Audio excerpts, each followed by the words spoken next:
Au Vietnam, à la rencontre de Timothée qui a fait le pari audacieux de tout quitter il y a un peu plus de 6 ans pour s'y installer. Depuis, il a fondé sa famille, ouvert un restaurant où l'on peut déguster notamment l'un des plats les plus emblématiques, les nems Cassandre de Wagener, avec Valéria Guri. On dit d'Ho Chi Minh qu'elle est la ville la plus bouillonnante du Vietnam. Des rues où les scooters ne s'arrêtent jamais. Et parmi eux, celui de Timothée Rousslan, un Français venu tenter sa chance au cœur du tumulte vietnamien. Dans cette aventure, il n'est pas seul, sa belle-mère n'est jamais bien loin. Et aujourd'hui, c'est jour de marché, en vietnamien s'il vous plaît. Ah, filet. Ah, des filets? Tu sais comment les cuisiner? Bien sûr. On n'a pas ça au restaurant. Il y a 6 ans, Timothée quitte son poste de directeur de restaurant à Paris pour s'installer à Ho Chi Minh. Ici, il a fondé sa famille et a lancé sa propre affaire aux côtés de sa belle-mère. Leur histoire a pourtant commencé autour d'un plat surprenant. Il était dégoûté. Elle a cuisiné des rats des champs. Voilà. La première fois que je l'ai rencontrée. Ouais, c'était une première rencontre assez rigolote pour le coup. C'était pour le tester, voir s'il était honnête. Mais maintenant, je lui cuisine d'autres plats. Et justement, ce sont grâce à ces autres recettes que le duo s'est lancé dans l'aventure. Depuis 1 an, ils tiennent un restaurant au cœur d'Ho Chi Minh. Ici, pas de rat à la carte, mais bien l'un des plats les plus emblématiques du Vietnam. Un peu d'assaisonnement, des oignons, et ensuite je les roule. Les nems.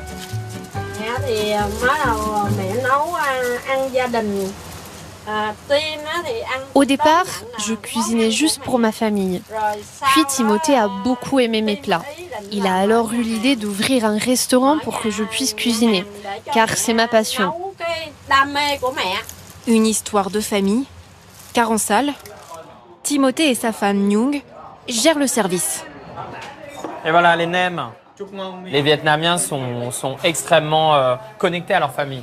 C'est une culture qui tourne autour de la famille et autour de la nourriture. Donc là, tout est réuni, je veux dire, pour rendre les gens heureux. C'est super de travailler en famille. Des fois, on se dispute un peu, surtout avec ma mère. Mais ça nous rapproche.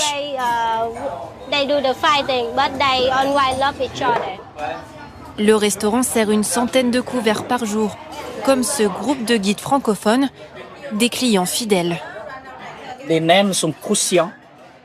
Et au lieu de mettre du porc ou des vermicelles comme les autres, il fait avec du poulet. Et c'est succulent dedans.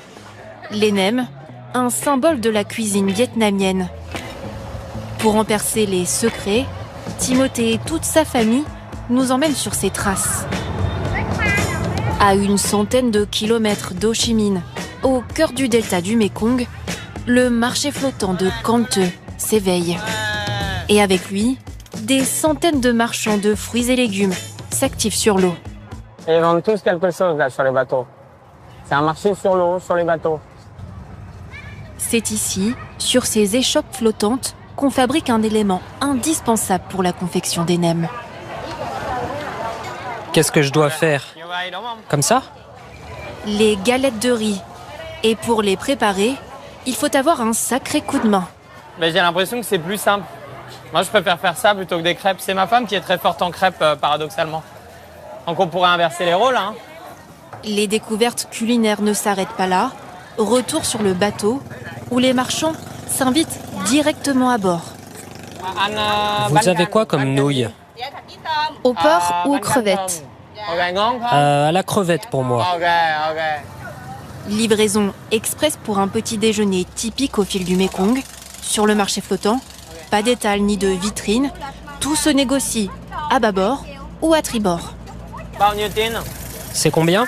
60 000 dong. Son vietnamien est bon, il parle couramment. Merci, le vôtre aussi.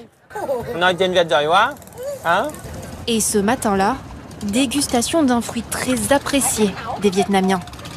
Donc voilà le fameux durian qui nomme le roi des fruits. Mais pas forcément au goût des Occidentaux, car l'odeur est pestilentielle. Dans tous les pays, il y a des produits qui sentent plus ou moins fort. En France, nous, par exemple, on a le fromage. On adore ça, mais c'est vrai que les gens qui le découvrent en général ont un peu de mal. Et au Vietnam, c'est le durian. Une nouvelle vie que Timothée et sa famille ne quitteraient pour rien au monde. Une certaine idée de la douceur de vivre au fil du Mékong. Une